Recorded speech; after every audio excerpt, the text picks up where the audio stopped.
Good morning, my people. What's up, world? It is Wednesday, October 30th, and I want to thank my Lord and Savior Jesus Christ because with Him, all things is possible. This No Duck Zone episode is sponsored by Matchbout. Follow Matchbout Instagram, Twitter, Facebook. Matchbout, the best sponsorship in the land. Good morning, my people. What is up with everybody? I hope everybody's feeling blessed this morning. I hope everybody's feeling appreciated. I hope everybody's feeling thankful for seeing another day and remembering with Him all things is possible. What's up, y'all? It's Wednesday. Yes, day before Halloween.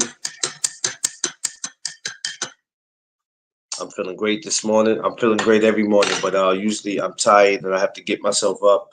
I didn't go to bed early last night, but I went just in time where I woke up feeling good. Woke up feeling great. Watching my Yankees win last night, which was dope. Shout out to the Bronx Bombers. We got to get another one in tonight. Um, it's a great week. We're coming to the end of October, getting ready to come into, November, which is Thanksgiving time, one of my favorite months. Next to Christmas, one of my favorite months. I'm gonna be doing some Thanksgiving specials. It's gonna be a lot of amateur fights. I'll be attending one this Saturday, and the 16th I will be attending one, and probably one after that. So it's a lot of stuff that's about to happen. Guys, for who haven't put in for their merch, put in for your merch. For everybody else, your stuff is coming. You know what I'm saying? Apologies if it feel like it's taking too long. Hey, listen, you have to order stuff, then you got to get stuff printed. So you know what I mean. A lot of that takes time. But I got everybody. So whoever has not put in and wants some merch, you know what I'm saying? Just hit the Cash App and we'll make it happen. All right. So today we going old school wrestling, WWF. Something that I grew up craving to watch, craving to watch it. I had to watch it by all means. So we're gonna get into that. All right. So let's go. So for my newcomers, my regulars, everyone, welcome to the No Duck Zone podcast. Let's go. What are you looking at? Talking to my cat, y'all. This cat I got is crazy. Quee, what's up? Jeff Spark, what's up? Yeah, what up? Tomorrow, y'all, um, I'm going to be doing a Halloween special. Um, Tomorrow morning, I don't know about Thursday. I was gonna do two lives. This live I'm doing today was actually supposed to be for tomorrow, but I switched it for today because it made more sense. I said let's talk about this today, and then tomorrow, we'll get into something else. Friday, I'm not sure about just yet. Um, what I'll talk about. Uh, I know the fight is Saturday. I'll probably be back. I'll probably be back with boxing probably either that Sunday or next Monday. I might come back with it. It all depends. It all depends on how I feel. Um, so yeah, that's what we're doing.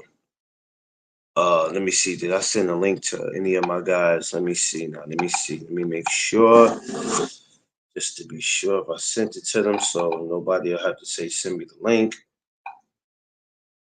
So anyway, I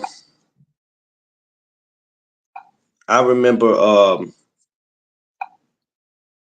being a youngster, and I can't remember exactly how old I was um, when I started with wrestling. Um, I was at a tender age though, where I saw something that I liked. You know, you see these guys on TV throwing each other around, hitting each other with chairs and all that. And you're just looking like, well, what the hell? What the hell is this? You know, you're seeing guys get body slammed when you don't even know what a body slam is. Only thing you can say is, I see this guy pick this man up and throw him down to the ground. So before I could even know what a body slam was, wrestling introduced me to a lot of shit that we see happen on the streets. You know what I'm saying? Sometimes you didn't know what a body slam was until you actually seen it, and somebody had to explain to you what it was. But I got a hold of it at a young age. Um, I don't know if it was 5, 6 years old, maybe. And the ones that I always started out watching with was always, Hulk Hogan, the Ultimate Warrior. Undertaker wasn't around then. He didn't come until a little bit 90, 91 he came. But those are the one, Macho Man, you know what I'm saying? British Bulldog, the Hart Foundation. These guys that I started out with. And even though I was young, I don't remember everything. Um, I remember my first event that I ever went to was SummerSlam 1991, Madison Square Garden. I was 8 years old. And I was super excited, you know what I mean? Because I had been watching wrestling all this time. And me and my brother went. My brother at the time had to be about 4. Yeah, if I was 8, he was about 4. DS3, what's up, baby? And yeah, I was 8 years old. My brother was 4, and my father, and God rest my sister's soul, she went. And that was probably the last year she was alive. That was the last event. I don't even have a picture with all of us in it. I wish I did. It would have been memorable. But that was actually the first wrestling match I've been to, and it was great. If anybody is a wrestling fan, they remember SummerSlam of 1991. It was a great card. You won't get cards like that no more today. You'll never get a card like that. You're talking about so much talent on one card, from Hogan teaming up with the Warrior, to take on Sergeant Slaughter and the other two. I forgot. You had the Mountie versus the Big Boss Man. Um, you had the Texas Tornado, British Bulldog, Ricky the Dragon Steamboat versus Power and Glory and the Warlord. I mean, it was, man, it was between me and my own.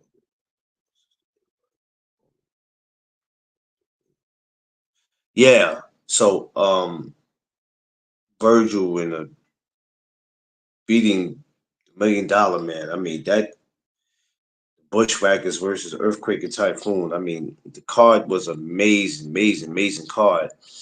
And for me being an 8-year-old boy, that I'll never forget that. Um, it was off to the races from there. It was off. You know, I was happy to be able to even go to school and talk and say, hey, this is where I went. After that, I was trying to sucker my father to take me to every fight after that. I was trying to sucker him into getting me to go some way, somehow.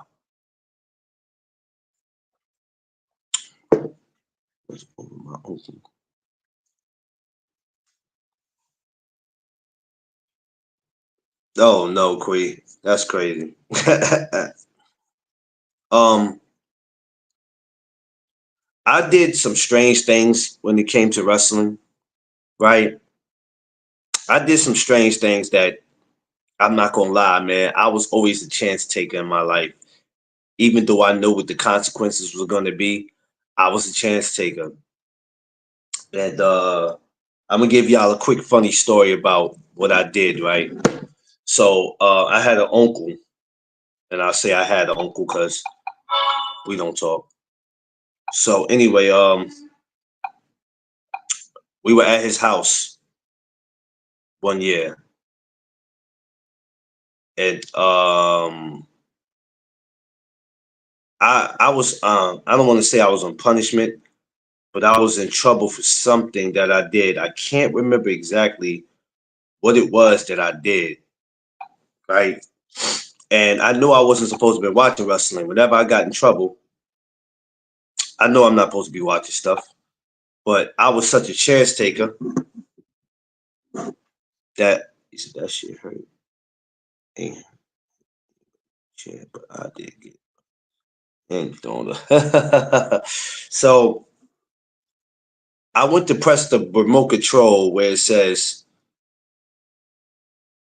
I don't know what I did. I think I was pressing it to do something. Matter of fact, he ordered the wrestling for me. My uncle ordered the wrestling for me. I wasn't supposed to be watching it. My father, I think, was in the room doing something. I don't know if he was asleep, but I knew he was getting up. I knew he was coming, and my uncle was getting ready to walk out the door. And he told me, "Don't touch the remote. Don't change it," because he already had ordered it. But I knew if my father had walked out and seen this, that was my ass. And I changed it. My uncle was like, "No, what are you doing?" And it was a whole big thing from there. And you know, he told him why I wasn't supposed to be watching it. Um, I played myself a couple times. I did it another time, and I can't believe I'm admit this. So I was at a kid house that I used to know. God rest his grandmother's soul. There's a lady named Miss Sion. I miss her. Great lady. We were at their house one day, and I did this too. I did this about 3 times. This is how crazy I was about wrestling. We were at their house, and there was a pay-per-view called was it in the house, in your house? It was a pay-per-view. If anybody knows, if you go look it up. And I went, you know, back in the day, it was like you do it now, but back then it was easy just to take the remote and order something just like that. And I ended up doing that, got in trouble for that. Now, when I'm doing all this, I had to be no more than maybe 11, 12. Um, and I did it again. I always had a habit of doing that. I always had a habit of doing that because that was just not just because I thought I could do whatever I want. It's just that I was that much of a wrestling fan that I wasn't doing it on purpose, thinking that nothing could happen to me. I was just that much of a fan. But there was about 2 or 3 times I've done that. And I've never admitted that or even talked about that live. But I did it, y'all. Good morning to everybody, and everybody, please smash my like button. Smash my like button. Don't come in peeking, lurking. If wrestling is not for you, then respectfully leave and wait for one of these other shows to start talking about boxing. But if it is for you, come on in, smash my like button. Like, share, subscribe, tell a friend to tell a friend. This is where it goes down at. No Doug Zone Podcast. So for me, I was always a chance taker. But I was that much addicted to wrestling where I had to watch. I had to. There was a must that I had to watch it. It was almost like being addicted to drugs. Wrestling was a drug for me, and I had to have it. I had to have it. So every time a match came up at Madison Square Garden, I always was trying to get my father to get me up in there. Underrated, what's up, brother? I'm sorry, I'm doing all this talking. No, What's that's up, all right. buddy? Good morning, brother. How you doing? DS said that's before my time. Yeah, go check it out though, DS. Wrestling back then is much better than what it is today. Josh Anderson, I remember my favorite tag team, the Rockers, Shawn Michaels and Marty Jannetty. That's a fact. That is a whole fact. This old wrestling today, not this new generation ish. Nah, yeah, exactly. I don't do that new wrestling today. Well, if I need a good laugh, I might go look at it. But I don't do that. Yeah, if I need a good laugh, I might go glance at it. But yeah, it's watered Yeah. down today. It's been watered down for the last couple years. You know what I'm saying? That's why they keep bringing the old wrestlers back.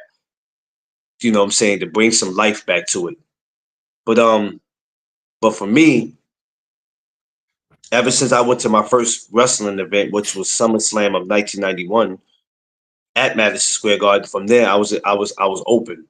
I was open from that point on, and I believe I went back to Madison Square Garden. I would say 92, 93. Remember, they used to do events. They weren't pay-per-view events, but they used to do these events, regular events that they would have on Saturdays Mhm. at the Garden. And I remember going back. It was me, my father, my brother again, and my cousin. And it was the first time I ever got to see Papa Shango in person. And I've never been so nervous in my life. And I'm like, oh shit. But then, right, I remember Papa Shango that night, he had fought The Undertaker. This is the first time we got to see him. I ain't never been so damn scared. You know how you see it on TV? You like, okay, it's nothing. Man, my brother at the time almost shit in his pants. Papa Shango made him nervous, but The Undertaker made him more nervous. And then the seats that we had were good seats, right? So where we were sitting, you get to see how big these guys are. Like Papa Shango's a big ass dude. And but Undertaker looked like a walking building. So we like, Jesus Christ. These dudes are huge. But no lie, Stone Cold left. Yeah, exactly. Stone Cold left, it was quiet. When he left The Rock and Yeah. Triple H, yeah, it was quiet. It slowed down. Underrated. Before I continue on with my stories, give me a little take on your first experience with wrestling. I really started watching wrestling like in the early 70s. I mean, not early, I mean late 70s. But I really started getting into in the early 19, late 70s, early 1980s. That's when Hulk Hogan was Hulk Hogan. And then that's when the Iron Sheik was a reigning heavyweight champion. And Iron Sheik was like going through people for a long time. And Yeah, I mean the late great Iron Sheik. I'm sorry. And so yeah, when you see Hulk Hogan, this was Hulk Hogan, we said, "Yo, eat your vitamins and stuff." We talking about that Hulk Hogan, the WWF yeah, Hulk Hogan. And you see, he yeah, did like this. This was in Madison Square Garden, y'all. Big ring, and it and it was like it was an honor. It was an honor to see that on TV, you know. And Hulk Hogan caught won the championship, and then other was see the Hart Foundation, yes, and I see the Hart Foundation. Coco Beware. yes. Um, Coco, he was another one. Matter of fact, my first wrestling event I went to, Coco Beware was on that card. I forgot the guy named me Russell. But matter of fact, when I first walked into the arena, that was the first fight of the night. It was Coco Beware. He was the first one on the card. First time I got to see him. And I got to see the bird. So yeah, yeah. So also, I see the Bushwhackers. got to see them. As I said, the Hart Foundation. Uh, but I think hmm, Junkyard Dog. Yeah, It's we see these as you could tell as you could say this. We see these people. These are the ones. You see, at that time, these wrestling was ranked, and those are rivalries. So if you beat that team, you know you beat that person, you move up. It wasn't like no sanctions or something. So you know, it was to none but top wrestlers and stuff. It wasn't to you Yeah, out and everything. So when you watch on TV and then see you when you went to an event that it had to be, but like you glued to it like this. there was two things I always had to watch before I went to bed. So it was always basketball, and I had to see my wrestling. See, but at that time, wrestling wasn't on no cable channels. It was pay per No, view if great you TV. wanted to see it. It was pay per view, and then it was regular TV. It was Saturday nights that it would come on. They had Saturdays it would come on. And Sundays would be the pay per view days. Before they did a Monday Night Raw or any of that, before we could even get to that, because Monday Night Raw didn't kick in until '93. Mm-hmm. So before that, um, you had to watch it Saturdays. And when the pay per view came, it was before they started coming with all these pay per views. Um, like I said, Sundays you had that was the days you caught them. It was Mm-hmm. it was always dope for me, man. And I was never shy or ashamed to say I was ever a wrestling fan because it was a great time. Mm-hmm. It was a great time to be a part of wrestling, right? Because rather if you made it fun of them because they wore tights or whatever, man, let me tell Mm-hmm. you something. Motherfuckers watched it. You got rappers that mention wrestlers in their songs. Everybody grew Yep. up listening it. Mm-hmm. If you ever looked at it in the front row, it got to a point where you had basketball players, football players, rappers, and movie stars attending wrestling events. And Mm-hmm. that's not even just in the 90s. You go back to the 80s when Mr. T and Hulk Hogan was going at it or whatever, and they was you look in the crowd, there was celebrities. All the top celebrities Mm-hmm. that was back in the 80s would be in those crowds. Mm-hmm. So, and we're not even talking about when Vince McMahon got a hold of it. We talking about when Gorilla Monsoon was still dealing with it. What's up, D Free? See, that's the time that I got in. I got in before Vince McMahon even got a hold of it. Then I think after that, Gorilla Monsoon died. Yeah. My greatest memory, like I said, was my first one, SummerSlam. And Mm. I still remember that still to this day. And I was only 8 years old. I still remember to this day that that was a great, great event. And the storyline was always great. See, that's what they do. They tell a story. The storylines were always great. They wasn't so now more celebrities be at wrestling events more than yeah, hell yeah. Yeah, that's a fact, Josh. That's a fact. Um, like I said, for me, I think you know what pay-per-views used to be my favorite pay-per-views? My favorite pay-per-views were always WrestleMania, the Royal Rumble, and Survivor Series. But I think Survivor Series was always my favorite because you got to see everybody team up. That's what I loved about the Survivor Series because it was Yeah. always the good guys versus the bad guys. But when Undertaker made his debut, I said, Jesus Christ. Because nobody knew who this guy was. We like, who the f- is this guy? This guy walking out in all black. He got this other guy, Paul Bearer, with him that looks like he's half dead. Who the hell? Matter of fact, it wasn't even Paul Bearer. It wasn't even Paul Bearer at the time. Paul Bearer didn't come till later. What was the white guy with the red face and had a ponytail? I forgot his name anyway. Brother Love. Brother Love.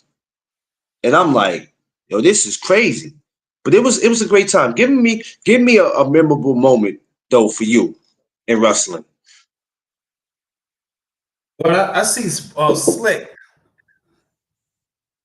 Who? Slick. You remember Slick? The the the manager. Slick. Yeah, yeah. The black guy? Yeah. He was a Oh yeah, manager. with the coat. Yeah. Slick. Man, He came Slick out was with a Okay, he one time he came up with Hulk Hogan, and and then he would fight. They were fighting. Now I'm not talking about Andre the Giant, but it Yeah, was what his name? Oh my god! yeah, Quee. His intro, Undertaker intro, will always be legendary. His Yeah, intro will always be legendary. I don't care what nobody say. That shit was if you was a scaredy cat, that shit was enough to make you run in the house. and a lot of people don't know the Undertaker win the most SummerSlams too. WrestleMania's actually he only lost Right, one yeah. WrestleMania, and he only lost to Brock Lesnar. So yeah, he's the yeah, yep, he did, man, and they still couldn't do nothing with him. They still couldn't do nothing with him. He's They couldn't do definitely nothing. legendary. So, but Um, go ahead. What you saying? BG, you know, outside, I had tickets to go to Maxwell Garden and watch wrestling, but again, the train got stuck and I couldn't get in the building. But I Oh, met man. BG Oakland. Oh man. Well, let me tell I you met something, Mean BG Gene. Oakland. He said, yeah. You know, we gotta go out there, man. You know, I met him outside Maxwell Garden. He was great going for the side and everything. I have a chance to talk to him and everything. So those were classics back then. Those were Yeah, classics. You got to be ready at all times. yeah. And you know, fighting the whole way. And you know, in the ambulance, you actually when people say they got their bones broken, you actually see it dislocated, but head busted. They even fight in the ambulance in the street. Those real. I remember he lost to Roman Reigns at WrestleMania. He lost twice because I pissed. Oh yeah, Roman Reigns. Yeah, that's right. I forgot about that. I don't even think I saw that one. But I remember when they used to come to the garden. We all be just like they do today. We would be waiting outside for them to pull up to the venue. I remember standing out there as a kid. Father's like, yo, you wanna, I said, Pop, come on, I want to see them because you want to see these guys. You want to really Yeah. see them. See them. You don't want to just see them in the ring. You want to see them when they come out. And I remember the British Bulldog. Mm-hmm. I remember the British Bulldog. Um, Good morning to the Freeze. What's up?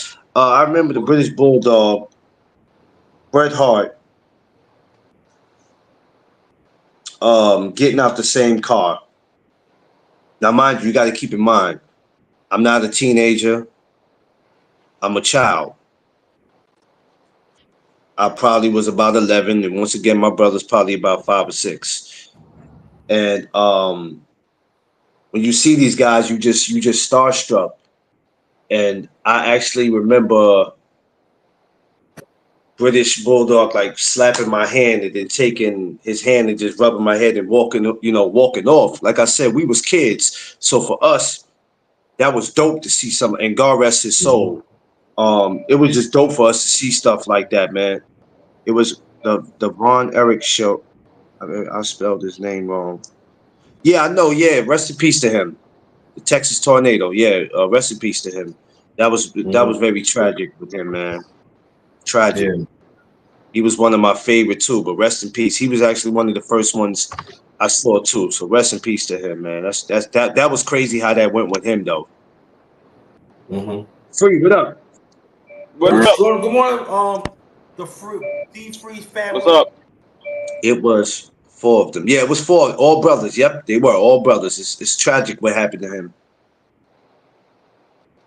Yeah, these guys had a real story too. One thing that wasn't fake was the life that they were living. You know what I'm saying? That's the one thing that wasn't fake. The life that they were living was a lot of these guys were living dangerous. but a lot of these guys had real life issues. You know what I'm saying?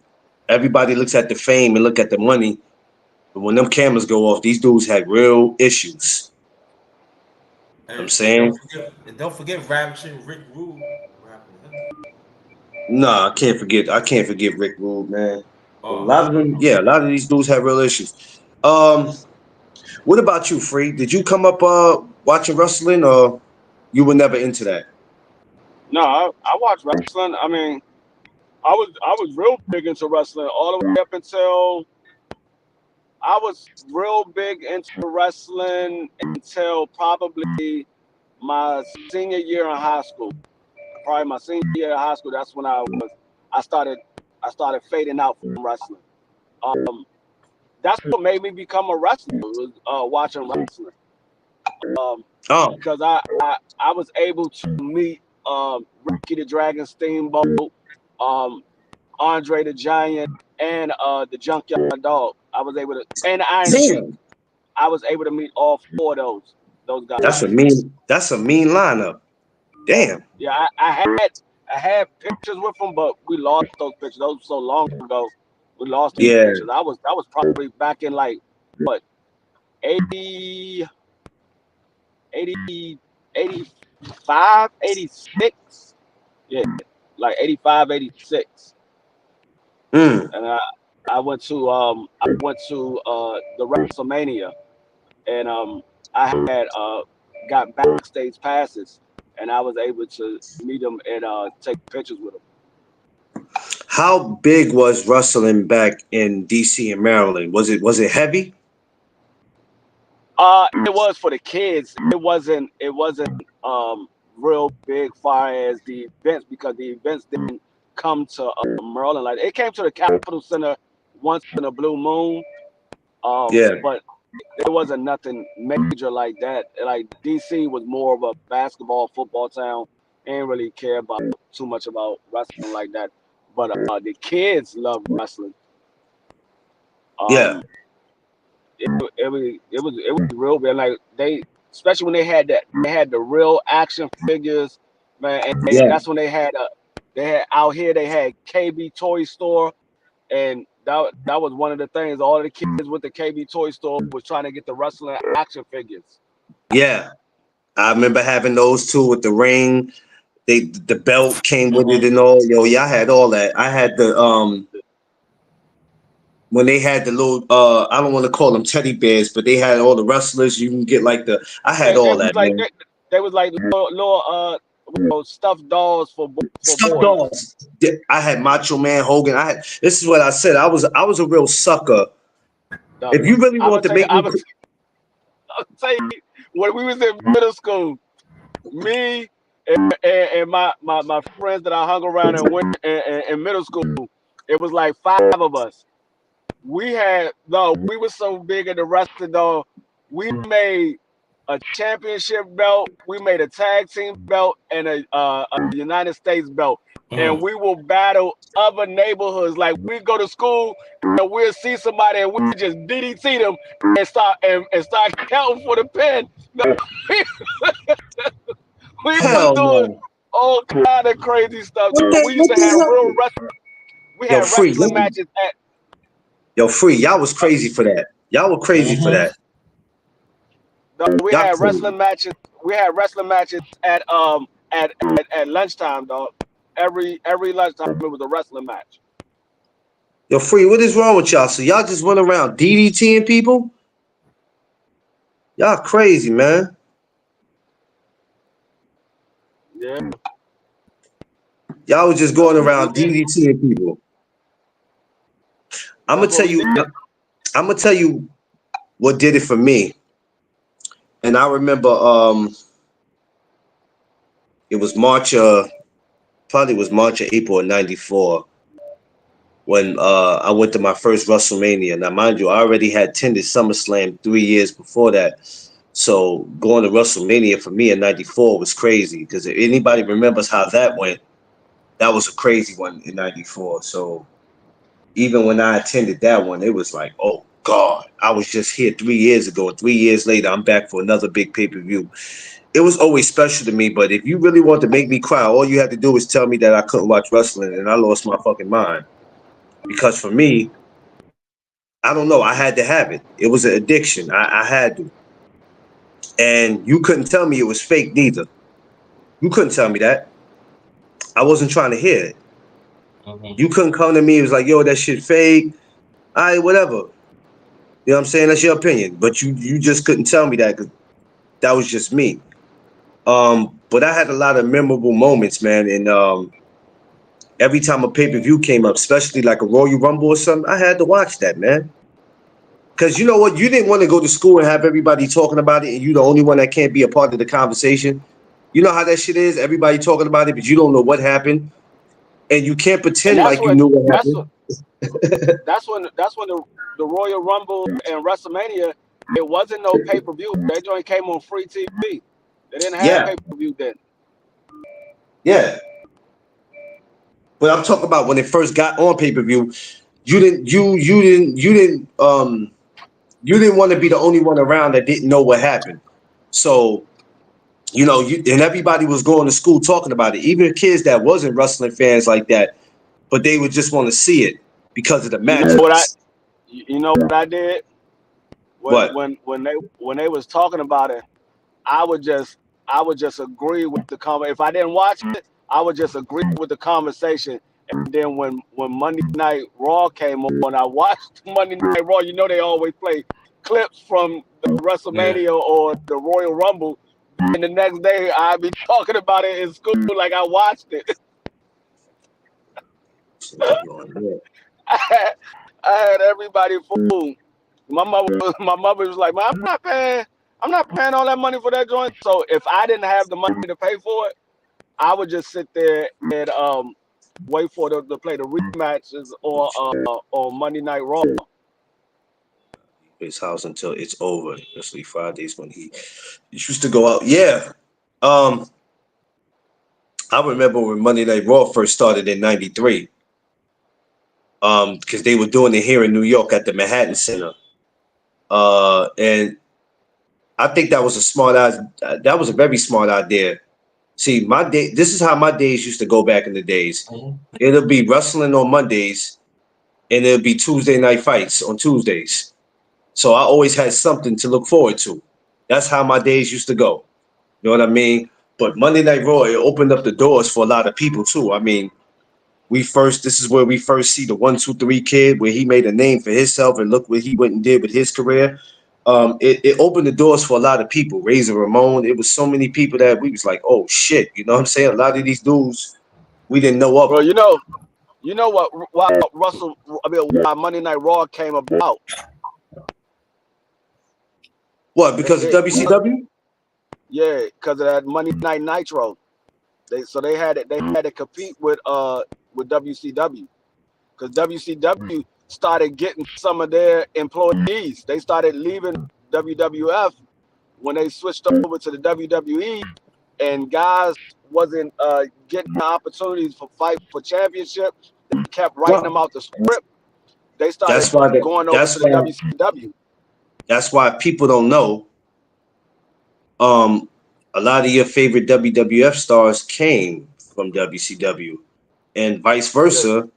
As the late 90s and early 2000s came in, a lot of your favorite WWF stars ended up over at WCW. So it's always been some type of connection between both of them. It's been competition, but it's always seemed like every time you turned around, it's like both companies were stealing each other's fighters. Because you look up one moment and you're like, wait a minute, Hulk Hogan in WCW? Hell no. What? Yeah, how the hell is this possible? Most people don't, a lot of people didn't know until later on, because a lot of people were so stuck on WWF. Some people watched WCW, but a lot of people were stuck on WWF. They didn't know that the Big Show came from WCW. They didn't. Well, that's because a lot of people wasn't doing their homework. Because when I first seen Big Show, I already knew who he was and where he came from. They didn't know. They didn't know the Ultimate Warrior came from WCW. Hell, they didn't Ultimate know Warrior. listen, they didn't know the Undertaker came from WCW, and they let him go. And when they let him go, Yeah. Vince McMahon, he tells the story all the time. Vince McMahon called him over to his house in Connecticut, and the first meeting that they had, it didn't go well. Because Undertaker said some crazy Right. shit, and it didn't go well. And by the time he reached out to him again, he gave him his name, The Undertaker. He's like, he gave me my name. He was just like, well, shit, I didn't know I was going to end up being that. And it worked for him. It worked for him. But yeah, I never just watched WWF. I was a fan of both because I watched WCW. I watched Sting and all of them. I was a fan of both. Even Stone Cold Steve Austin. People didn't know he came from over there. Stunning Steve Yep. was his name at WCW. A lot of people didn't know that. A lot of people. Yes. Brian Pillman. It's a lot of them dudes, man. It's a lot of them dudes. By the time you looked up, they was over here with us. But it's always been like that for years. That's why when that's why when WCW came to an end, I wasn't really. There was a part of me that wasn't too shocked because I already knew. I was like, yeah, it's only gonna be it's only gonna be a matter of time before y'all asses, you know what I mean, run out of business. 2001, it happened. It was because what it was like the Ultimate Warrior in the 90s, late 80s, when he came to the WWF, he was already wrestling on WCW for like 4 or 5 years, and he was part of the Road Warriors. He was called the Dingo Warrior. Mm-hmm. He was a part of the Road Warriors then, and so a lot of people, when they saw him, they were like, "Oh, dang, this dude right here," because Ric Flair was in competition with Hulk Hogan. That's why all of the stuff that you see Ric Flair did, he was 16-time champion because he was competing with Hulk Hogan. Because Hulk Hogan kept being the WWF World Champion. Yeah, so for they had years. to have somebody to compete with Hulk Hogan. Yeah, for years he traveled together. I remember Flair was telling the story. He said, me and Hogan had been traveling all over the world for years, for decades. Me and him we've been from fighting in America to going to fight over in Japan. Because, you know, wrestling, people didn't understand wrestling was that big because even back then they were going on tours, European tours. They've been doing that. That ain't something that started in the 90s. They've been going overseas to fight. They've been doing it. And that's where they would make their most money. Because, you know, going overseas, you're going to make your money. You know what I'm saying? When you got to get on that plane and you got to fly, like me and you was talking about, Free, when you got to get on that plane, you got to fly somewhere 19 hours to make some money, but you ain't going to make no chump change. You're going to get on that plane because you making your most money. Back then, it was chump change compared to what they get paid now. They would no, but I'm talking about as far as going overseas. Well, I mean, but we also talk about certain. We talk about certain wrestlers because everybody wasn't making chump. Certain wrestlers was getting paid more than others, and it's like, well, why is he getting so much? Like that's why they couldn't stand Hulk Hogan. They couldn't stand Hulk Hogan because Hulk Hogan was making the amount of money that Hulk Hogan was making. Listen, free. My uncle did security for wrestling for 30 years. He knew what type of money Hulk Hogan was making. Hulk Hogan was making, we ain't talking about the 70s. We talking about coming into the 80s before we even touched the 90s. There was a certain, that's why Hulk Hogan and the Warrior had their issues because Warrior felt like, well, if he's making this, I'm just as great as him. And that's why Vince had to get rid of Warrior's ass because Warrior wanted the same thing that Hogan was getting. And Vince is like, you're a star, but you're not on Hogan's level. I could never pay you what I'm paying Hogan. I'm talking about the 80s, not the 70s. No, listen what I'm saying. And when Hulk Hogan first became champion, Hulk Hogan was only making somewhere around like $10,000-$15,000. He was only making $10,000-$15,000 back then, because wrestling wasn't. It was big, but it wasn't on the level that it was when it got to the mid 80s, early 90s. It wasn't on that level. Because remember, back then, minimum wage was only like $5. He was only getting like $20,000. He was getting paid more than most people, but it wasn't no real big chunk of change like that. It wasn't no real big chunk of change, but it was more than the average person that's working a 9-to-5 job. It's more than the average person. But that's why I said it's chump change compared to what these guys are getting paid now. Back then it wasn't getting 50. But they ain't really getting but they not really getting paid nothing now. The last of the Mohegans was Rock, Triple H, and Stone Cold. They ain't really getting paid shit now. They ain't getting paid nothing like that now. Yeah, but they ain't strong arming like Stone Cold and Rock and Triple H was. They ain't strong arming like that because the audience ain't like that. Look at the venues they be in. The venues they in are not even big venues no more. I just watched wrestling about 2 weeks ago, and I looked at the building that they was in, and I said, "That's what we doing now? That's where we went." Well, you gotta think about it. Some of these people is still scared of COVID. Some of these people still not coming out like that. They still scared of COVID. I see people all day long walking around with masks on still. There's a lot of these people still scared of COVID. Mm-hmm. These same fans can't be that. These same fans will go to a baseball game and be up under people. And even though it's outside, you still up under people. Wrestling ain't popping like that no more, man. It ain't popping like that no more. People still come out now. Don't get it twisted. If they did an event at Madison Square Garden, the mall, people are still going to pop up. But my thing is, when you start hitting them venues like that where you could throw baby showers, that's a damn shame. That means y'all ain't doing too good. Y'all ain't doing too good. It's not that much. I don't know what today's. Yeah, it's not. It's not DS. And that was WWE I was watching DS. And I'm like, wait a minute, this is what we come to? Like when the COVID first started, I understand why they was in them small venues because nobody could come. But I'm like, it's in 2024. We still performing in them kind of buildings. But you know, it has come a long way though. I'm not gonna lie. It's come a long way, man. Mask does hardly any. The mask, well, I still wear the mask. Yes, depends on where I'm going. If I'm on the subway, that mask is on my face because these motherfuckers in this city are nasty. Yeah. And also, I remember Eric Bischoff. You remember Eric Bischoff?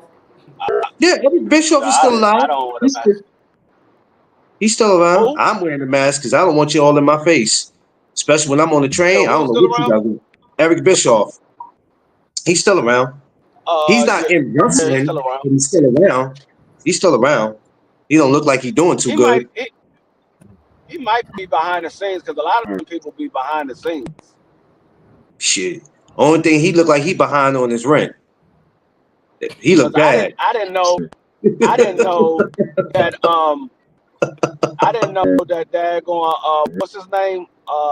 Cactus Jack, all them what is his actual name? Mick Foley. I didn't know Mick Foley did as much for WWE as he did. I didn't know he was like a talent scout and all this other stuff. And he was training a lot of those wrestlers how to fall and all this stuff. Mick Foley did a lot. He did a lot for that. He did a lot for ECW. ECW really wouldn't have been what they was if it wasn't for him and that shit. Cause he was starting a lot of them barbed wire matches. He was doing a lot of crazy shit that people wasn't thinking about doing. Yeah. I think a lot of them like ECW, I still think Vince McMahon has something to do with the reason they started out. Because if you notice, I mean, of course he took over ECW. Well, he ain't really take over. A lot of those wrestlers came over to the WWE because ECW was based out of Philly. But a lot of them came over to the WWE. I still think he had something to do with it. Well, because the reason he got WCW. The reason he got WCW, like people say, "Oh, Vince McMahon just bought WCW." No, he had been bought WCW. He bought WCW like 5 years prior to when everybody knew that he took over WCW, because his son was running WCW for like 5 years. That's when he had already took over WCW. Yeah. They just kept it Yeah. on the wraps that he had took over it. Yeah. Yeah. He always had his hand in the cookie jar. It was always, but I always wondered when the two worlds were going to collide. When I used to buy these wrestling magazines, they used to always have They used to have WCW on one side, and they had been plotting already for years because the magazine I used to buy, they always used to take WCW wrestlers and put them up against WWF wrestlers, and I used to be like, okay, yeah, I would love to see this one day, but unfortunately, I think they did it a little too late because by the time they did do it, everybody had to pick a side. Some WCW guys was like, nah, we're not going over there. There's I some was that mad as did shit go. that they didn't. I was mad as shit they didn't give Goldberg the money that he wanted. He only wanted $3 million. I was like, Shit. man, you could get that man $3 million. Yeah. Well, I guess That's they didn't it. want. I don't. You know what? At the time, you still had. I like I said, you still had Triple H. You had Stone Cold. You had The Rock. So it's like, and I think out of both of them, I think Stone Cold, from what The Rock was saying, was making a lot of money, and I guess Vince was like, "Shit, man, Even though Vince got that money to wipe his ass with, but I guess Vince was just like, and I felt like that was bad. Like you just waited. I mean, even though Goldberg ended up coming 2 years later, but it was besides the point. It was Yeah, I mean, besides.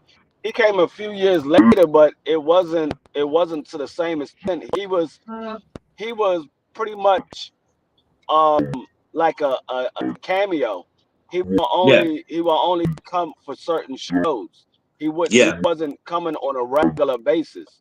And I mean, I think he was like a month. It was like a month to month type of yeah, thing with Goldberg. And yeah. once he's like, you know what, they're not trying to give me no long-term contract, I'm done. I'm good. And like he said, And I remember he hearing never his came back. story. Yeah, he was like, the guys weren't too. They didn't have nothing against it, but the guys was in the dressing room wouldn't be too crazy about him. I said, yeah, because they didn't want him still in the spotlight. They knew already. They didn't want him still in the spotlight. But that just shows you how selfish people are too. Because it's like it's enough money for all of us, and you worried about me still in the spotlight? Come on, man. What are we doing? But it was it was some great times, man. But I was a little nervous when that invasion joint happened, and I was like, okay, let's see where it goes from here. But after a while, that shit died down, and it was like, okay, it's back to the norm. You know what I'm saying? It started when it started getting corny. When it started getting corny, like my senior year in high school, that's when I stopped watching. I like this shit getting corny. I don't even like You now. know what? I don't The even wrestlers pay didn't attention to so much. wrestling now. You know what? I don't think it was so much, in my opinion.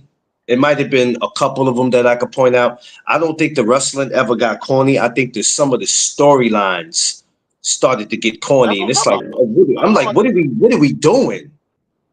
That's what I'm talking about. I'm talking about the storyline. The Yeah, storyline and even some of the characters. Some of the characters I was like, okay, hold up, man. These are yeah, I'm supposed to not be doing it. wrestlers. They was like some of them dudes was just a little too sweet. I was like, dog, nah, I'm not watching this. Hey, I'm not watching this shit. my favorite one to laugh at was Goldust. Now he Goldust was like he was like he was Dennis just funny. Rodman of wrestling. He was just funny to me. Yeah, he was Goldust like was Dennis always Rodman of funny to wrestling. me. He never but you had those dudes. What is this? It's this one dude I seen it. I'm like, this nigga sitting there with the mirror and fixing his hair and stuff and fixing his makeup. I'm like, hold up, dog. This supposed to be a wrestler? I'm like, man, I'm not watching this shit. I'm not watching this shit. I remember when This is not what I'm used to seeing. I I'm used remember to when they seeing came real live dudes that was trying to whoop the shit out of somebody else, not a dude trying to look prettier than the next nigga. when I remember going when I lived upstate and I lived in Poughkeepsie, and I remember they used to come to the Civic Center, and I lived not too far, so me and my brother I got to an age where it's like, all right, I'm 15 now. I can walk right up there with him. We can go buy a ticket of our own. And we used to go sit and we used to, watch them, but we used to wait for them. We used to wait for them to come to the building. And I remember somebody yelled out and they called Goldust the G word. Oh man, that was the biggest mistake they ever could have made. And this kid just was like, you okay, well, you won't be getting in the building today, young man. You won't be getting in the building today for that. Like, you know what I'm saying? They were serious about that. You couldn't be cursing them out or none of that shit, man. Calling them out their name. My favorite wrestlers of all time was guys like Ricky the Dragon Steamboat. That's a Jimmy fact. Superfly Snooker. Yeah. Jake the Snake Roberts. Jake the Snake was a great character, man. He was a great character because he always sounded like a psycho murderer when he talked. Junkyard Dog. I mean, of course, Hulk Hogan was always a fan favorite. Ultimate Warrior for me. Ultimate Warrior. Yeah, Warrior energy was so crazy. Like, I'm like, how does he have energy to just every freaking week to just keep running down the ring the way he did? You'd have thought he was on some type of drug or something. Warrior just had the energy of like no other. Yeah. Shawn Michaels always gonna be. He would have been. Yeah, definitely Shawn Michaels. Definitely Shawn Michaels. That's a fact. Yeah. Definitely Shawn Michaels. Ultimate Warrior would have been a perfect spokesperson for Monster Energy drinks. He would have been a perfect spokesperson for Monster Energy drinks. Especially when you hear his intro. Oh, his intro, nigga, you know something about that. Take a drink and that nigga take a drink and he come running to the daggone ring. Man, y'all, everybody be buying Monster drinks. They be like, what? I could be like, Ultimate Warrior, I'm gonna buy me a Monster. I'm gonna buy a case of Monsters right now. Warrior is one of those family members you ain't want to call it when you had a beef. Well, I'm right down the block. I'm coming. You see this nigga run down the block. No. I'm just telling you, I'm already here. Where we at? Damn, you here fast as shit. Hey, you thinking he driving and he running down the block with his tights on? Rest in peace to him. That's why when he died, I didn't tell you to come. I was telling you we already handled it. I was just telling you what happened. You're like, oh man, I thought you had some action. Where you not gonna beat him up again? Yo, Warrior was where that nigga at? I need to go beat him up again. But you know what the greatest storyline that I loved about it was the rivalries. The rivalries is what I always loved. You know what I'm saying? It wasn't just about seeing your favorite. The rivalry. My favorite rivalry, I would say would be Jake the Snake and Macho Man. That rivalry to me was funny as hell. I'm gonna tell you my favorite rivalry, and it was sad the way they did them boys like that, but it was the Road Warriors versus the Demolition. When the Road Warriors came to WWF and they had them big ass shoulder pads on with them big ass spikes and they beat the shit out of Demolition, I was like, God damn, dog, you ain't hear about Demolition ever again. Road Warriors beat the spikes off their damn shoulder pads. When you talk about legendary intros, when you hear Hawk. Yeah. Oh God. Hey, listen, underrated. When you heard Hawk, you already knew it was on. It's going down, y'all. Rest in peace to Hawk. And then after that, after you hear that, and then the beat starts, you already know from there. And I got to see them. And they fought in SummerSlam in '91. When they fought in SummerSlam in '91, and they beat the Nasty Boys. Nasty Boys, they was another team. There's another team. So to this day, when them motherfuckers hit that motherfucker and break that glass, and all you hear is dum dum dum dum. I was like, God, that nigga Stone Cold got the coldest motherfucking intro ever. I don't know. It seemed like every time when Stone Cold shit came on, I had a homie of mine that always wanted to start drinking. He said, it's something about every time I see Stone Cold, I want to start drinking. I said, man, don't let him influence you. It's that motherfucker drink. Don't let That joint start off. Don't. Niggas yeah. automatic. When they could be beating the shit out of somebody, them niggas stopping everything they doing. They're like, where the fuck he at? Where he at? I know he's Hey. coming. Where the fuck he at? I remember going to the Royal Rumble, and it's different from TV from when you in the building. And when his shit came on, I felt like the building just shook, and I was like, "The fuck going on?" You start feeling the building shake. I'm like, "Oh, this is crazy." Now the Rock intro, yeah, the Rock intros too is. It's a couple of them that they intro is sick. It's a couple. Oh, of them. you don't know?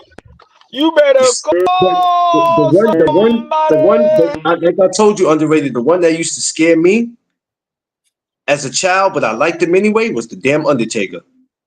Because I'd be like, oh shit. No, that nigga BF got that daggone intro for his shit. But he got the whole song. Oh wow. Like if you go listen, if you go watch BF, yeah. If you go watch his morning grind, he got the actual whole song, and then he got the dude that's sitting in the interrogation room talking about the Terminator on remember Terminator 1, and he's like, you can't stop him, you can't stop, he's just gonna keep coming. BF got that joint, dog. That shit is his BF got the hardest intro in all of YouTube, dog. BF got the hardest intro. Yeah. Stone Cold, Austin, Triple H, Kurt Angle. Yeah, I was watching it all that then, Bane. I was still watching that then. I remember when Chris Jericho made his debut in the WWF. I didn't know it was him. When I saw him, I said, "Oh shit!" I remember Sting when he fought WWF. I didn't think he was gonna be driving this hard. He was doing that because he was about to WWF. Sting. Yeah. Sting was no joke. I remember. I enjoyed it, man. You know, like I said, as the different eras came, because let me tell you something. What happened was too, if you notice, we were losing, and I say we because I was always a WWF fan. We were losing to WCW after a while. When Hulk Hogan went over there, and then you had Scott Hall and Kevin Nash go over there, I said, "Oh shit, we in trouble." That's when they start the New World Order. I said, "Hold on." I said, "We in trouble," but then that's why it was important that they put Stone Cold in the position that he was in. They had to put The Rock in the position he was in. When Shawn Michaels and Triple H decided to team up to create DX, we needed that because it wasn't looking good for us at first. I'm glad they did. And if you remember, D-Free, real life, they were trying to get them to destroy DX. Like they really was like, because of the things that DX was doing, all that suck it, and they was doing this. They were talking about suing. They wanted them like to stop all that they was doing. Is D-Free? Wait a minute, is his mic on mute? Wait a minute, hold the hell on. Oh, all right. The hell? So they were trying to get rid of DX, and I'm like, what? Yeah. Can't get them to do that. No, you didn't see, you wasn't hip. When Hulk Hogan went over there, they started New World Order. That's why I said New World That Order. was Sean. That was Sean McMahon. He had already took over WCW. Yeah. Oh, I'm hip to it. That's believe me, you talking to a took it over 5 years prior. Yeah. Well, nobody knew. A lot of people didn't know. It was a part of. It was a part of the story. They wasn't losing. That was the story. They wrote it up like that. Yeah, but that's not how people looked at it. A lot of people looked at it. I understand what you're saying, but I'm looking at it from how people that I was talking to, how they were looking at it. That, oh my God, what's going on here? But after a while, as the years went on, I caught on to what was going on because I was very hip to it. Listen. Nobody can tell me about wrestling because I was ready to shit. I made sacrifices to watch wrestling. That's why I say if you was into wrestling, you know Vince McMahon is never giving up Hulk Hogan. Whatever Hulk Hogan wanted, Hulk Hogan got. He was Yeah. never giving up Hulk That's why I Hogan. said he always been that dude. And that's why a lot of people always had an issue with him because they always felt like it when it came to him, it was favoritism. But I'm like, hey, when you that guy, you that guy. Yeah. You I that guy. remember when I'm like the. went to WCW when he became a Hollywood Hulk. Hollywood Hulk. I mean, you know what? It didn't matter because I ended up watching both of them anyway. So I never picked a side. Yeah, I was a fan of both. yeah, I started out a WWF fan, but once I got hooked to Sting, Studying Steve Austin, the Mandingo Warrior, I quickly became a WCW fan. I was watching WCW way more than I was watching WWF. I was watching it way more When because NWO Sting, when NWO started, I was like, oh shit, we got something. Sting was a cold monster. Sting was WCW version of Ricky the Dragon Steamboat. That's what Sting was. He was their version of Ricky Dragon Steamboat, but he was so much better because Ricky the Dragon Steamboat was more like Bruce Lee. Yeah, He was more like Bruce Lee. I like Ricky the Dragon. Sting was a monster, dog. I watched him when he was originally just the Sting, and then when he got hooked up with the NWO and he started wearing the black and white paint, then I watched that too. But I knew him before he got with NWO. Yeah, that's we talking about when he had the little. We talking about when he had the hot top and all that. All black baseball. Yeah. But even when him and the Warrior were partners, hold on, give me a second. Even when the Warrior, see, but there's a lot of history behind that. Like I said, a lot of people they don't know. Yeah, a lot of people don't know. Short-lived. The late great Randy Savage, Hulk Hogan, they team up for a while. They became world tag team champions. Yeah, so it's history with a lot of these guys. A lot of these guys have known each other for some time, for some years. A lot of them have traveled on the road with each other. Good morning, Brother Brian. Good morning, Sister D. Freeze. Good morning, Vicky. Good morning. How are you? I'm fine, thank you. I believe Vicky alone because Vicky look like she gonna slam somebody, so I'm being nice. No, I'm good right now. Ain't nobody pissed me off today. Got you. I'm on your side, Miss Lady. I'm on your side. Look, it's still early. Yeah, don't have Mrs. Free hurt nobody.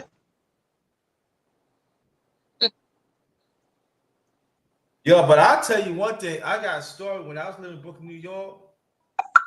It was this guy. He was a big Ultimate Warrior fan, and every time he hear that music, he said, "I'm gonna rob somebody. I'm gonna rob somebody." I said, "Is you stupid of an intro?" Sure enough, he trying to rob somebody, got caught. They talking about leave it on the bench if you don't get a response. They don't even have a name on here. Yeah, it's so many great memories. Like I said, so many great pay-per-views. I mean, like I said, I could sit here all day because I was a true fan. Oh shit! Hold on, I was a true fan of this. Yeah. Hold on. Hold on. I accidentally took D Free off. 4 minutes away.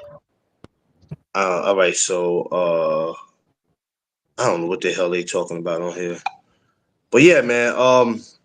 And then I start thinking about some fantasy matches that I would like to see that I had never saw. That if I had a chance to see it, I would have made it happen. Okay. What would have been a fight that or tag team match that you would have liked to see that y'all have never saw? The Big Show versus Andre the Giant. Yeah. The Big Show. Oh Lord Jesus. Because remember when the Big Show was introduced, he was supposed to be Andre Giant's son when he was first Yeah. introduced. I would then like we all to found see, out that wasn't true. Yeah. What you say? What you say? Underrated? I would like to see Bam Bam Bigelow versus Jake the Snake. Damn. He said he would like to see who?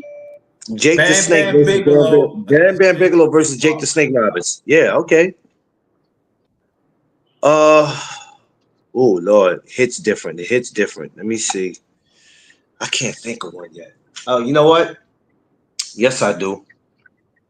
I would have liked to see, and it doesn't matter. I could take WCW or either one. I would like to see Harlem Heat. I would like to see Harlem Heat versus Legion of Doom. Harlem Heat getting their ass whooped. No, I'm gonna tell you why. I'm gonna tell you why. Not because I like What up? Legion of not because I like Legion of Doom more than Harlem Heat, but Legion of Doom, those were real live wrestlers. Like they went to college for wrestling. They was real live wrestlers. These niggas, it wasn't like they was the first niggas that I knew that was real wrestlers that was in this daggone sporting event of wrestling.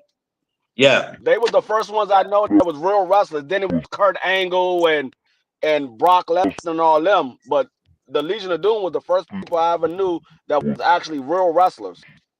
Mr. Perfect versus Mr. Perfect versus anybody. Rest in peace to Kurt Hennig. Mr. Perfect.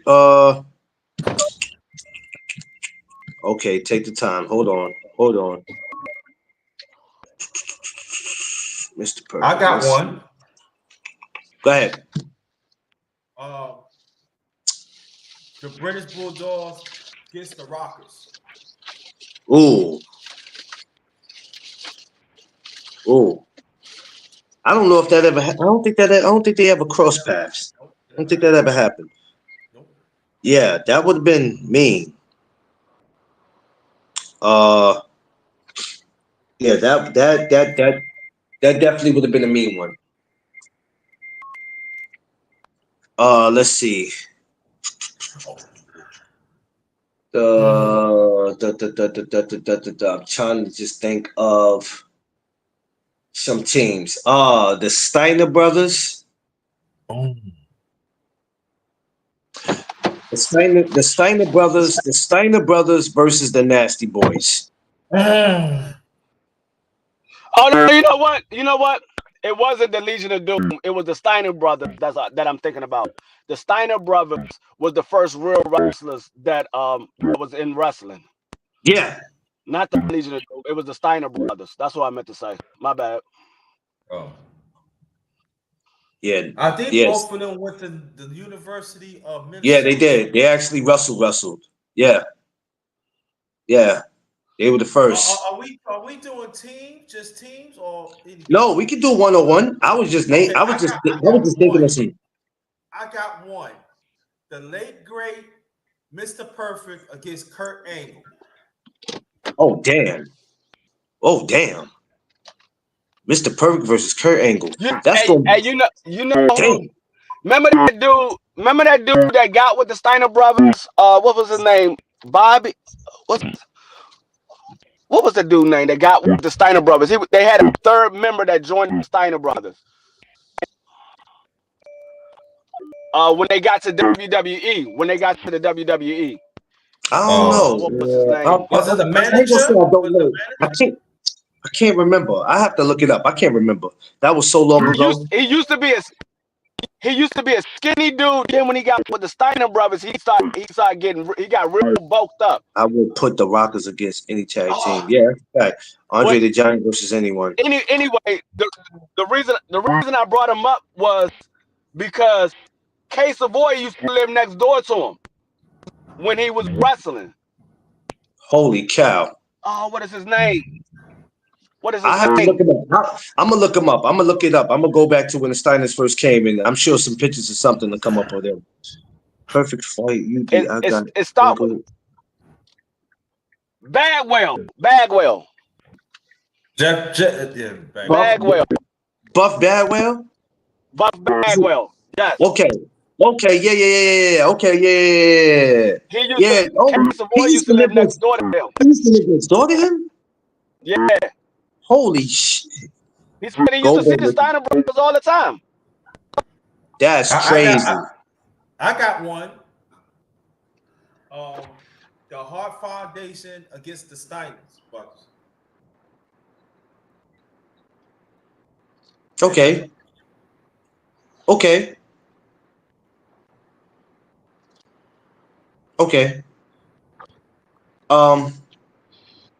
Well, this one I'm about to this next one I'm about to name might be a little too much for y'all. It's a family house on the left. I want to see Bam Bam Bigelow We over here. and Big Van Vader versus the Nancy we over here Disasters. by Walmart. That's Sam's Club. It's down that end. Know what I mean?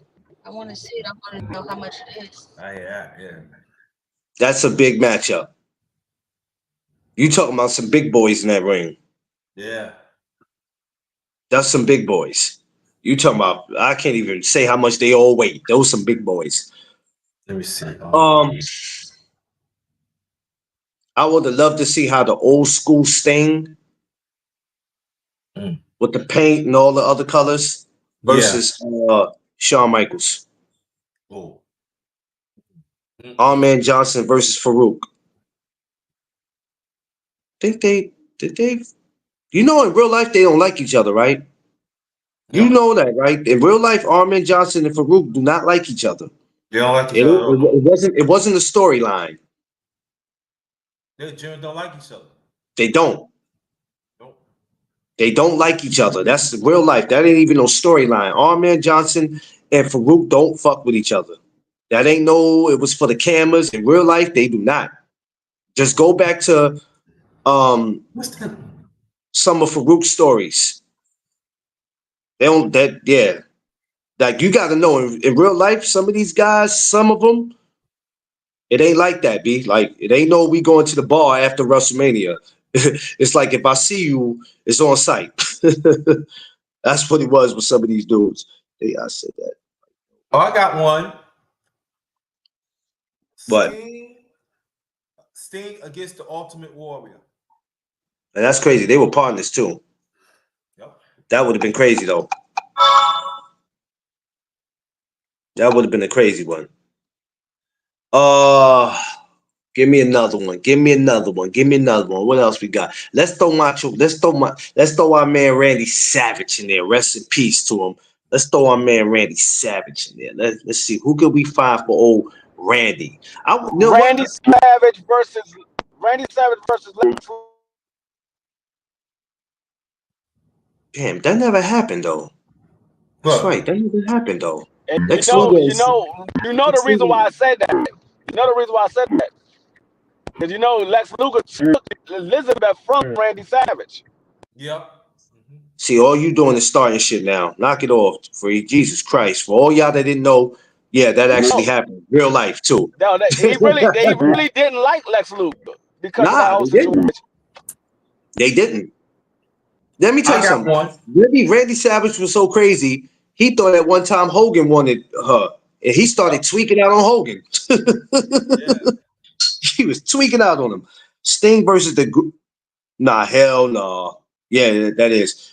Randy Savage versus that already happened. Randy Savage and Bret fought before. They fought before, yeah. Damn cat. Yeah, what's that? We could sit here all day, y'all. I got What you one. got? Lex Luger against Kane. That ain't even fair. Jesus. I can't see Kane. I can't see Lex Luger putting Kane over his back. And Lex Luger was a strong dude, though. He was a strong dude, though. I knew he was strong when he slammed Yokozuna ass. Yeah. And he slammed Yokozuna. That happened right here, down by the Intrepid, where the boat, where the ship's at. When he did that, I was like, oh, finally somebody picked him up. You talking about that time Yokozuna like 500 pounds. So when I seen Lex Luger do 500 that, plus. I was like, man, Lex is on some drugs. I got one for you. Rikishi versus Kamala. Oh, The dude, African remember dude he's a slap that on his smack belly. his belly versus Rikishi. That's too much putting ass in each other's faces. I don't know, man. Yeah. Oh, yeah, that's damn it. That's a lot of brown stuff around. that's a lot of But that would have been a great. I ain't gonna hold you though. That would have been a great matchup though. I was hungry, and I'm not hungry to watch you. Now listen, I'm not gonna lie. That would have been. That was a good one though. Hey, what about Kane versus Yokozuna? I want to see if Yokozuna could get him up in the chokes. I want to see if Kane could choke slam Yokozuna. I don't know if that would have happened. Some of them boys were strong, man. Yeah. Some of the boys were they. Hey, how about Sid Vicious versus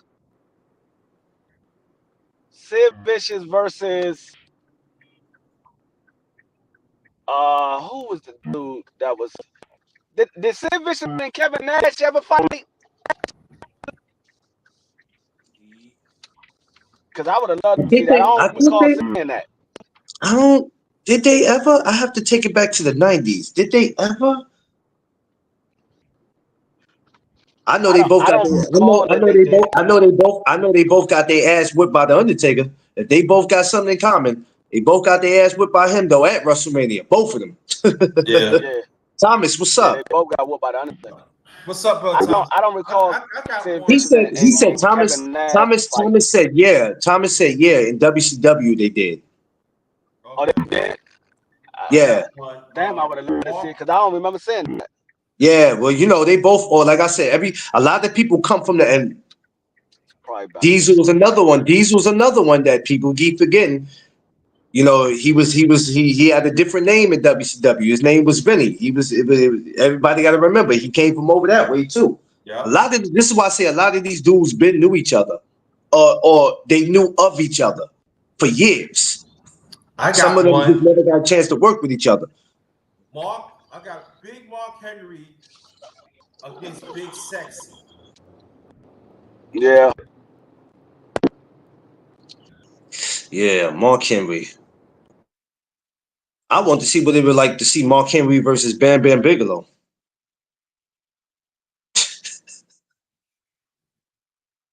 Hey, that's about 500 and something pounds of.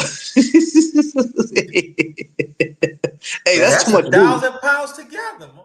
Yo, y'all remember when Brock Lesnar fought the Big Show and he suplexed him and the ring collapsed? Yeah. Oh shit! I was like, oh. He said, "I got Bam Bam. You got Bam Bam in that?" I don't know. Mark Henry was a strong boy. He was. Yeah. His son. Y'all got to see Mark Henry's son. His son looked just like him. His son looked like he's just as strong as he is. And man, those are dudes on the streets. I can't. I'm calling D Free if I got an issue. I ain't dealing with that. Yeah. Lex Luger against Brock Lesnar. Lex Luger versus Brock Lesnar. That would have been a good one. Yeah. Remember them strong, big technical. Wrestle. BC, I don't know. I don't know about him. I remember dudes like, remember they had that dude called the Repo Man? They had some crazy characters. Doink the Clown. Mm-hmm. You knew wrestling started taking a turn. It started going into a different direction. Doink the Clown. You remember the Giant Gonzalez? Yeah. That dude that was 8 feet tall. Yeah. There's another one that the great Yeah, he probably would. You right, Josh. He probably would throw Lex Luger around. Brock Lesnar was different when he came in, and he was young. He was young. Yeah, the Big Boss Man. God rest his soul. yeah, Big Rest in Boss. peace, to Yeah. Big Boss Man. We lost a lot of our great legends, man. Big Boss Man, Sid Vicious. I mean, we lost a lot of great guys that we can never. Oh man, he was though. He really was. He was smashed from Demolition. I always wanted to know who the hell the Repo Man was, and now when you look at his face, it'll make sense. Cause yeah, after a while, Demolition Man, they fell off. They fell off after a while. You didn't see him anymore. Repo Man, I liked him though. The model Rick Martel. Yes, the model Rick Martel. After a while, he went away. It was a couple of guys that just went away after a while, man. You wonder what happened to these guys. I need a wrestler I could find that I could bring on here and talk to. It probably would be hard to do, but anything is possible. I'm gonna find me a wrestler from back in these times that I'm gonna see if I can get up. I got to do some digging, but I'm gonna do it.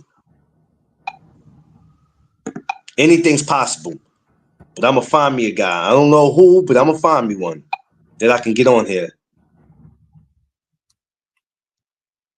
But we gonna do some talking.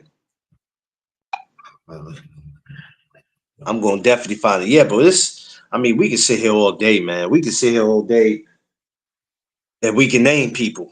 And there's so many that we haven't named yet. So many. I want to go back to WCW for a minute. There's a tag team I'm trying to think of. Tag team. What other tag team? I said Harlem Heat. I said the Steiner Brothers. I need another tag team in WCW. I can't freaking think of any right What's now. the name of that tag team? Was part of the New World Order.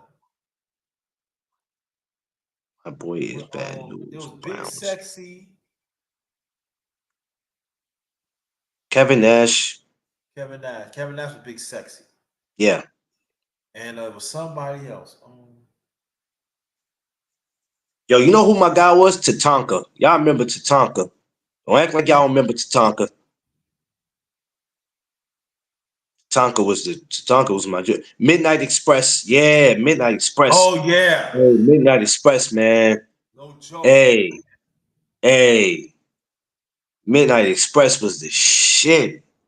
I'm telling you, I go back to WCW, and like I said, man, when it comes to this wrestling shit, I go back, man.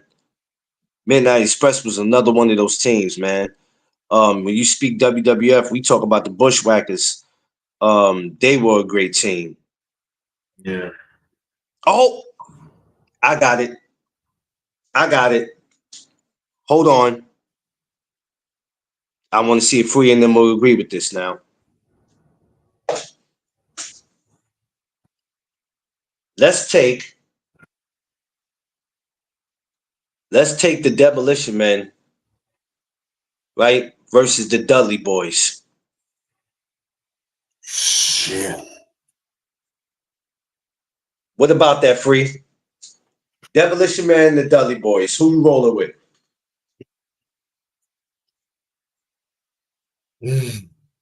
That's a mean one. And I believe the Dudley Boys is one of the few wrestling teams that won the title of both federations.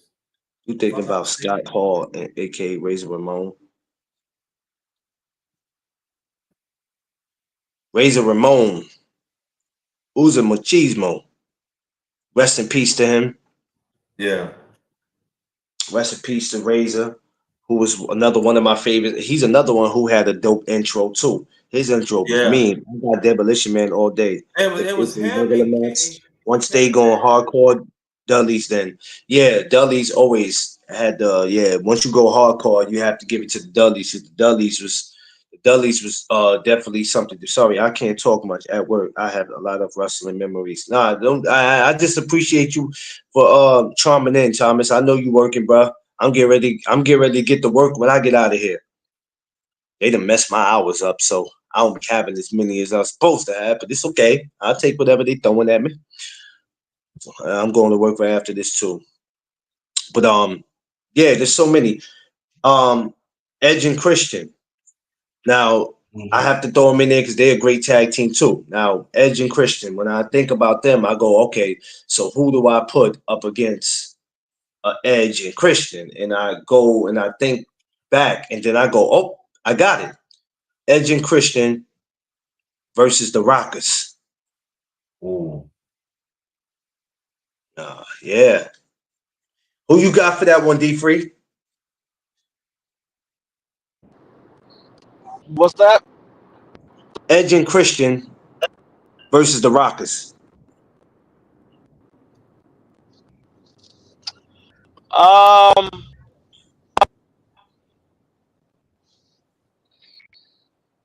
That's with Shawn Michaels and Marty Jannetty.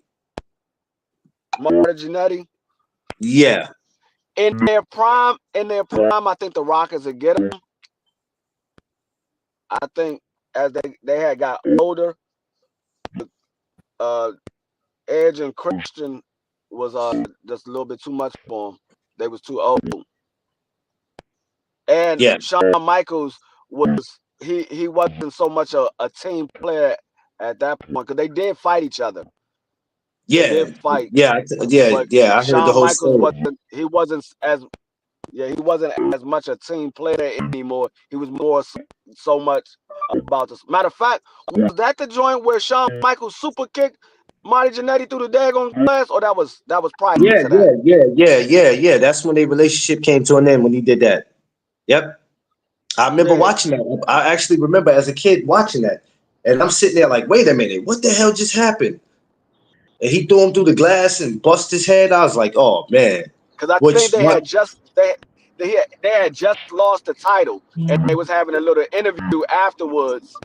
But what Marty Jannetty said was, Marty Jannetty said, I never even knew he was gonna go do that. I never knew because certain things, there's a story. It wasn't rehearsed. Yeah. So that just shows you that sometimes people go off script. You know what I'm saying? Shit happens. Everybody don't stick to the script all the time. He really kicked him. That's the thing. That's the funny thing about it. You could tell it wasn't a fake kick. You could tell if it was fake or not, or he didn't kick him. He actually kicked the shit. And do you know they actually had a real fight in real life? Not wrestling. That they both got into it. They both really got into it. So it was already some. I would have got into it too. I'm not talking about because of the kick. I'm talking about way before the kick. I know that. I'm just saying. I mean, maybe that's why he super kicked. I got a little headache. Marty Jannetty whooped his ass. He was like, okay, I got something for him. I ain't even gonna let him know. Yeah, well, that was you talking about stealing on somebody.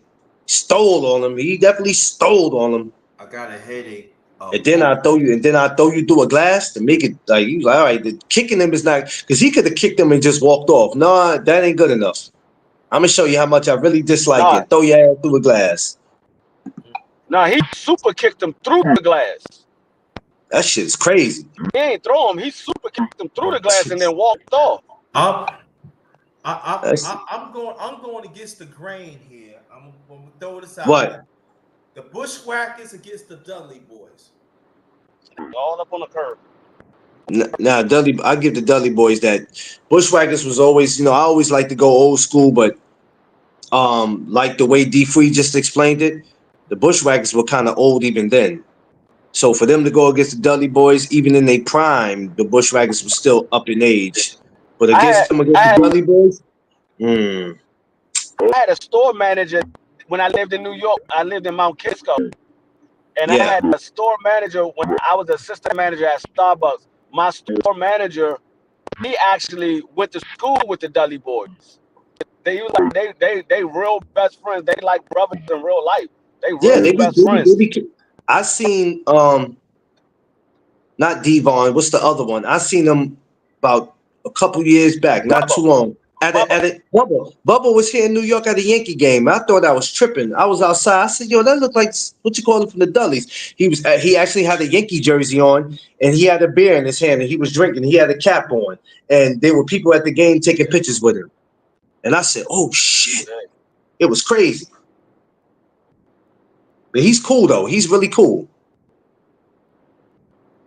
Devon Dudley trained in Gleason's gym. Oh shit, I didn't know that, Thomas. Because you know, Gleason does have a wrestling. They teach wrestling in Gleason gym too. For people that don't know, they sure do. They damn sure teach They that. still doing it? Yeah, they still doing it. Yeah, they still teach wrestling over. When I go over to an amateur show sometime, I get there so early before the show starts. They be in there. They be in there wrestling. I watched this one girl. And you get to sit there, watch them and the moves that they make and everything. They teach you everything. But the guy who teaches the wrestling over there in the gym, he not about to play with you. If you come in there thinking you some WWF star, he gonna throw your ass around all in that ring because he got a lot of wrestling experience. So when you get in there, he was like, "We teach you this, so you really won't get hurt." But sometimes you're gonna get hurt because things happen. But if we could avoid that, we're gonna avoid it. You can't just be walking in here thinking you're gonna do whatever because one bad move, your career will be over before it begins. So it ain't all fake, y'all. If you go in there and you ain't doing what you're supposed to do, shit gonna happen. Johnny Rose Wrestling School. Yeah, Johnny Rose Wrestling School. Yeah, man. Johnny ain't about to play with you. Be careful. Yeah, but there's so many matchups, man, that I can sit here and talk about, man. It's just, man, we'll be here all damn day because that's just how deep, it is. I wish I can always go back to them days when I need a good wrestling match to look at. I always go back into time. I don't really watch today. Go short for Rodriguez. Yeah, you already know. I always go back. Today, I can't really glance at it. I stop at the Stone Cold, Triple H, and the Rock era. I stop in that era, and that's it. I really can't go past that. I can't. It's not. It's just not the same. And I wouldn't buy a ticket. Like I think WrestleMania. Somebody told me WrestleMania is coming to. Somebody told me WrestleMania is coming to Giant Stadium next year, and I'm like, "Ooh, all right. I might just be interested in that." It's supposed to be coming to Giant Stadium. I don't think it's Philly. I don't think it's Philly. It's Giant Stadium because I think they came to Philly. Well, I tell you this now. If WrestleMania is coming, you better start getting your tickets now. I'm not getting my ticket unless you go on D-Free. Absolutely not, sir. I need somebody to buy me all my drinks. You said unless I'm going? Unless you going, yeah, I need some type of security. So unless you're going, sir, I'm not going. WrestleMania is like around April, right? Yes, sir. Yes, sir. I don't know if I'm gonna to make that one. Mrs. Free, unless he has some plans with you, can you please tell this man that he's going to WrestleMania next year? Jesus. We gotta see what we get next year.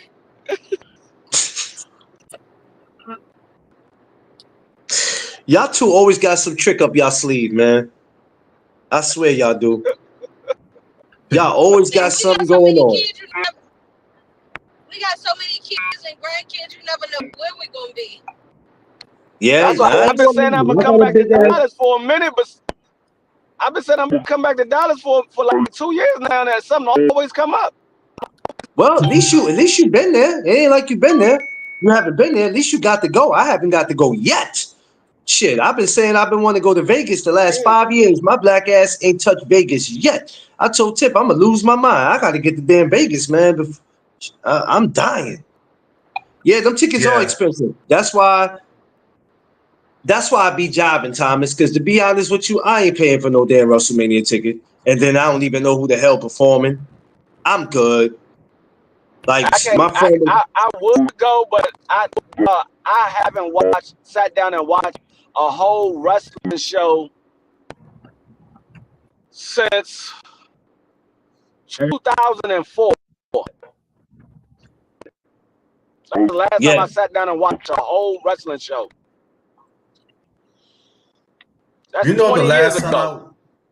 Yeah. time I watched wrestling, really regular. Hold on, y'all keep talking. Like when, I'll be back. Hold on.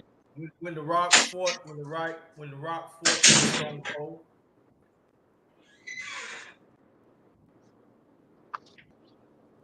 Huh? I said the last time I watched wrestling regularly when the Rock fought Stone Cold. Oh, that was a long ass time ago too. That was probably right around the same time. Probably right around the same time I stopped watching wrestling. Huh? Well, I ain't gonna say I stopped. I just never sat down and watched a whole wrestling match since 2004. I mean, a whole wrestling show since 2004. Like if I'm going through the channels and wrestling is going on, and see what's going on, but then either somebody came on YouTube or football or basketball is coming on, I end up turning it.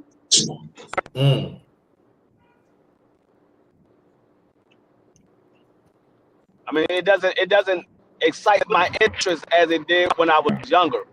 When I was younger, I was real big into wrestling, but it doesn't excite my interest. I tell you what, Free.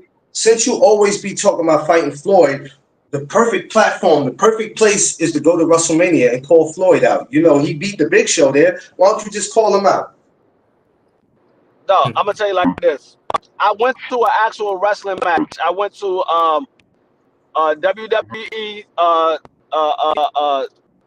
Monday Night Raw, and they did SmackDown on the same night. Like if you go to Monday Night Raw, I know. I've seen it. They did both. I seen it. Yeah, I went to it. They do both of them because you know SmackDown is pre-recorded. Which So they I do didn't, both of them the same night. Which I didn't know that until I went. So I went to, was it Raw or SmackDown? I went to the one where Kane showed his face when they took the mask off him. Yeah. Yeah, I mean, Raw. If you went to SmackDown, you went to Raw because they did SmackDown at the end of Raw. And you know what? Pre-recorded SmackDown at the end of Raw. And I never knew that until I went, and I said, "Oh shit!" Because when I seen them changing up, and they were changing the ring, I said, "What the hell are they doing?" And I said, "Oh!" And a lot of people who didn't know was in the crowd, and they was baffled by it. Like the people who knew, but for the ones who didn't, and it was their first time, they said, "Oh shit! They do SmackDown too." So we was getting a good show. I went in Philly back in 2004, and when I went, I wasn't excited.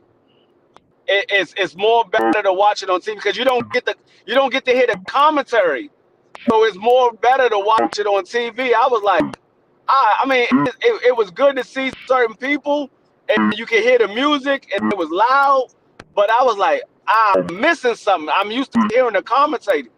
And that joint, I was like, nah. Why you ain't just grab a chair? Why you just grab a chair and hit somebody with it, man? Why you ain't do that? You could have made it very exciting. Why you DDT somebody? Something. Why you ain't do that? You could have made it very exciting, Free. For one, nigga, I was in a song. So somebody getting thrown off the daggone Second of all, my ass was getting all the alcohol drinks I could get. I was in that bitch twisted. My man John from Philly, he had told me, he was like, "Dog, I got tickets to Monday Night Raw. I got it from my job." I was like, "What? You going?" He was like, "Nigga, we going. I got 2 tickets. My wife don't watch wrestling like you do." He was like, "We going." I was like, "Oh, okay." Because at the time I was staying in Philly, I was living with him. I was in between the separation of me and my first wife. So I was staying in Philly. And so he was like, we going. I was like, I bet. I was like, where's that? He was like, man, it's at the spot where the 76ers play. Yeah. So I was like, okay. So we went down there, and I'm thinking, and he was like, we should have made a sign. I was like, made a sign? What are you talking about? He's like, dog, there's gonna be people out there with signs and everything. He's like, you know how you see people in the crowd with the signs? He said, yeah, they make them joints and then they bring them in. Yeah. But they got to read your sign because your sign can't have no foul language and none of that stuff on it. So they got to read your sign. And then, when we got up there, sure enough, there was niggas everywhere with signs and all kinds of shit. I was like, damn. I ain't never been to a wrestling match before, so I don't know. The last time I went to a wrestling match, I was a little kid. Exactly. I ain't think about making no sign. Yeah. Ain't nobody want to do all that at that time. Yeah, I mean, I was a little kid. I was like, what, 10 years old? I had a chance to go to a wrestling match. Yeah. I never made this. Only 2 times I went to a wrestling match. And when I was in, those are the only 2 times I went to a wrestling match. I never carried the sign. I never made a sign because I never wanted to carry it. Shit. You know what I'm saying? I just never wanted to carry it. And, I wasn't no big fan like that where I carry a sign. I didn't really care. I just wanted to go see me a good show and go on about my business.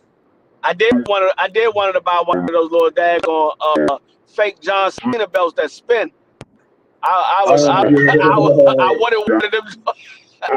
Yeah. I wanted one of them joints. Yeah.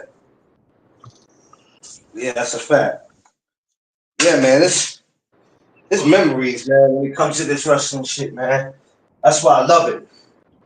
I will always be a fan of old school, and it'll just never be the same, man. And I have to accept it. I know WrestleMania tickets is more expensive than them joints. Them joints is like going to a Tank Davis fight. Shit, listen. Man, look, that's why I guess I'll never get to go to that neither. There's only so much money I never paid for tickets for a wrestling match ever, because when I went the first time I was a kid, my father paid for it. And when I went the second time, my friend had the tickets. I ain't had to pay for it. So I don't even know what the prices of a WrestleMania ticket is or a regular ticket. I just know WrestleMania is expensive as hell. I do know that much. I just don't know what the prices are.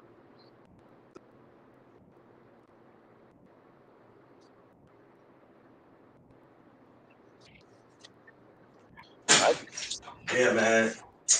Sorry, treat WrestleMania like it's Super Bowl. Yeah. You start looking at it, you like, wait a minute, but you know what? That's the thing with wrestling too. It's always going to be one of our old legends that's going to pop up. So it's never just like, oh, I'm watching all these guys and I don't know who the hell I'm watching. They always get one of our old guys to come back and make an appearance. Rather it's Undertaker, Stone Cold, Triple H, it's going to be somebody. There's always somebody they give us. Because they got to make it great. They don't want people sitting there saying WrestleMania was whack. Because when the people start getting interested, that's a problem. Yeah. You got to keep people interested. I know when my second oldest brother used to work for Morgan Guaranteed downtown Manhattan, they always used to get them tickets. They always have, especially corporate America, they get them tickets. And he used to go. I never get a chance to go with him. Junkyard Dog. That's my dog. That's my dog. Yeah, when they used to come to the Garden though, oh my God. Jesus. It used to be pure mayhem. Pure mayhem. Big as shit. I had to be out there to see it. Time to see, how many hours I got in so far? Should have got 2. 2? Oh, I thought you were talking about doing something freaky. Now, we supposed to keep it PG. Hey, whoa. Hold on. D3, what the hell is wrong with you? I'm on this damn leash, and she said, You should have got two. I was like, why? She was like, 'cause you know she might break it. I was like, oh, I thought you wanted to do something freaky. That's it. No what? I forgot I had my joint muted. That's it. You know what? I'm gonna mute myself after that.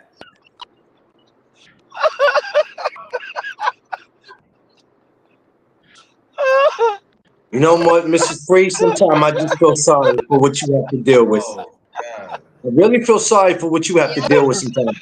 I feel I sorry don't know for how you- myself, but thank you.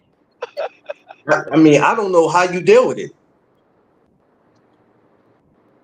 This dude said, I thought you had to do something for you. Boy. So D Free ready to pull the car over. I'm I ain't never did no shit with no leash or nothing, so I was a little surprised. Hey, this dude right here, dude. This dude right here is the worst. information. Jesus I ain't Christ. never he's the do no worst. shit with no leash. And then the dog leash at that. What? Yeah, a Damn dog leash. dog You don't see how thick that damn leash is? This dude tripping. Who about to put that shit on their neck looking like what you call it from the Steiner Brothers? Who the hell gonna put that shit on their neck? This joint for Jazzy. See? Jazzy And what makes you Now think you trying to cover it up what you saying now? No, man. Free knew it wasn't? Shannon Sharp knew he was live. He said, Shannon Sharp. That's crazy. Nah, I wasn't. She was like, "Ain't you alive?" I looked. I was like, "Oh shit, I am unmuted." Shannon Sharp knew he wasn't. That nigga Shannon Sharp is crazy. Y'all stupid. Yo, I'm only laughing hard because every time I think about that shit, I said, damn, Sean, Shannon, they got you, homie. They got you. God Hey, damn. dog, did y'all see that daggone that joint with he was in an interview and he was talking. He was like, "Oh, what's going on? That's my dog. What's up, nigga?" Oh shit. That nigga had the look on his face like, damn, I just fucked up. I just said nigga on live TV.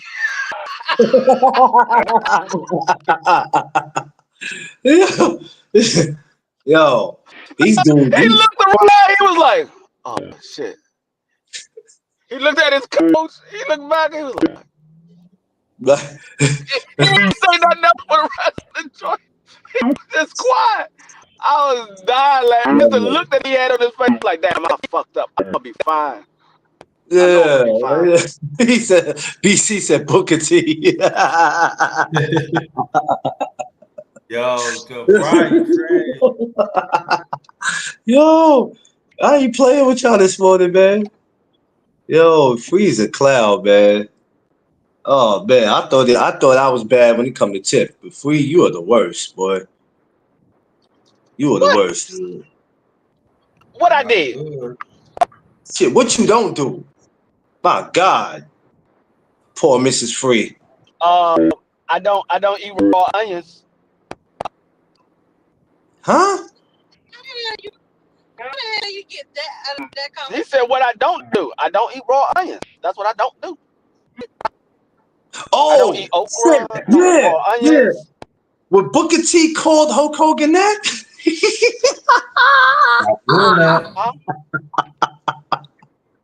I remember that interview. Yeah. Look, he caught himself too after. He thought about it after. He started like laughing at it. Like he thought about it. I was like, oh man. He was in the moment. Booker T wasn't nothing to Harlem, he wasn't nothing to play with. No.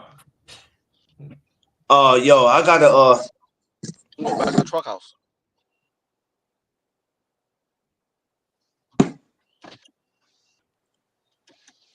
all right, y'all. I gotta shut this down, y'all. I gotta get out of here. Okay, thank you. Yeah, cause I gotta I'm late. I gotta get out of here. Appreciate y'all, man. I'll be back later. See y'all later. All right. All right, peace. All right.